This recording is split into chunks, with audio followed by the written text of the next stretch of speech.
나우엔의 마음의 길이라는 책에 이런 이야기가 나옵니다. 한 번은 사막 교부의 영적 지도자인 마카리우스가 스케테의 교회에서 축도를 한 뒤에 형제들이여 피하시오라고 말했습니다. 한 장로가 우리는 이미 사막에 와 있는데 어떻게 더 피할 수 있습니까? 라고 되물으니까 마카리우스는 자기 입술에 손가락을 대면서 이 입에서 피하시오 라고 대답했다고 합니다.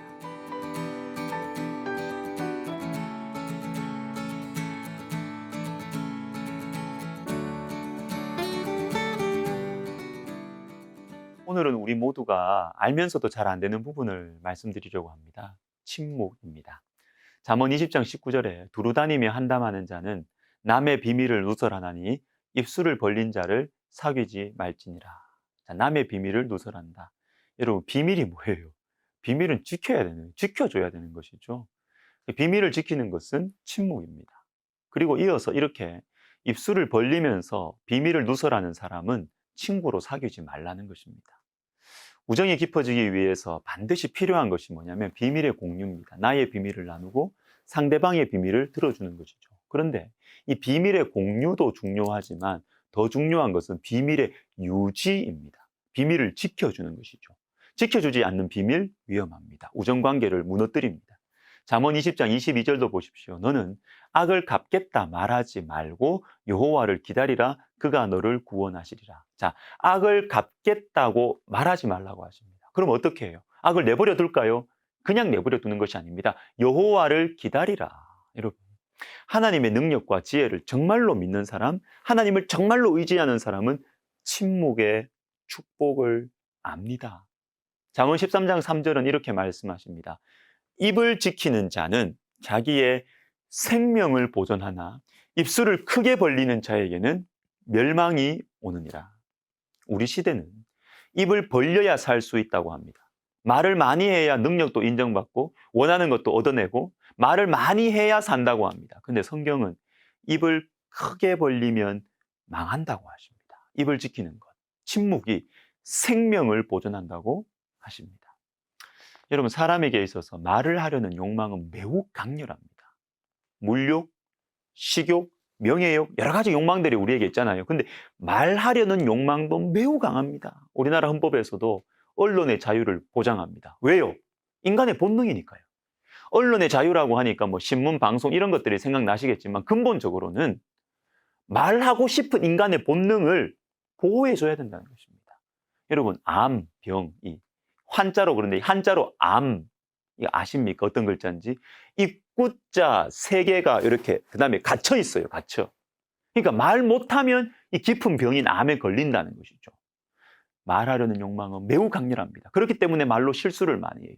죄를 많이 짓습니다. 말로. 그래서 하나님께서는 우리를 주님 닮도록 빚어가실 때, 신앙을 성장시키실 때 필수적으로 혀를 훈련시키십니다. 혀를.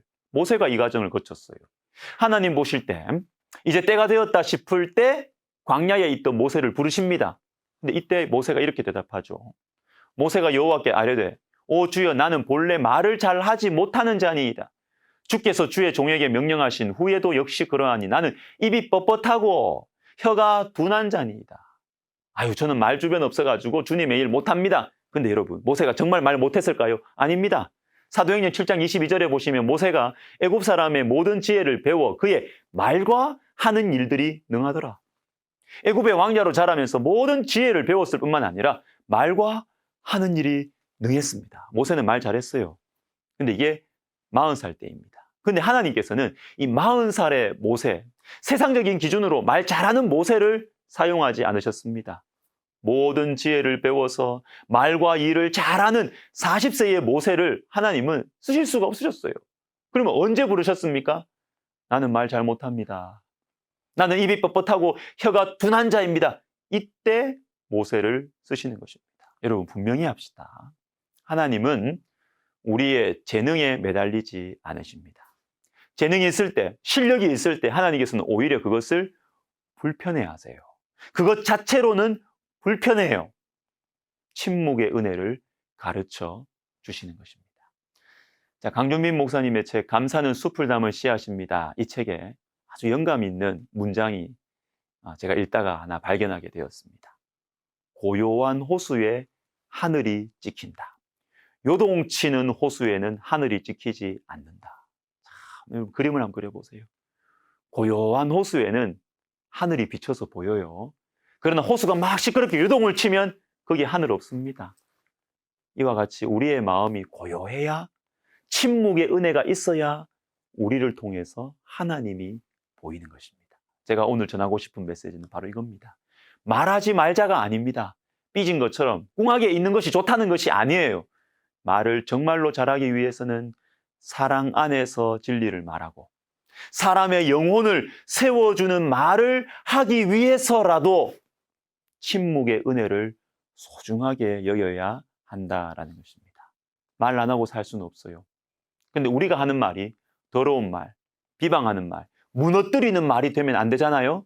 세우는 말, 정결한 말, 위로하는 말을 하면 좋겠습니다. 이것은 침묵의 은혜를 통과한 말이에요. 여러분, 침묵의 은혜를 통과한 말에 영혼을 살리는 생명력, 하나님의 임재가 있습니다. 여러분, 이런 말이 있습니다. 모든 소리가 사라지면 별들 아래로 하나님의 목소리가 들려온다. 성경적인 메시지죠. 내 안과 밖에 소리가 많아서 하나님의 목소리가 들려오지 않습니다. 침묵의 은혜를 받아 우리가 하는 말이 살리는 말, 세워주는 말이 되었으면 좋겠습니다. 기도하겠습니다. 하나님, 말하려는 우리의 욕망, 말로 일하고 말로 사람의 마음을 얻으려는 우리의 이 본능, 주님, 우리가 주님의 침묵의 은혜를 받아서 주님, 이 욕망을 이겨내고 우리가 하는 말이 살리는 말, 세우는 말, 생명의 말 되게 하여 주옵소서.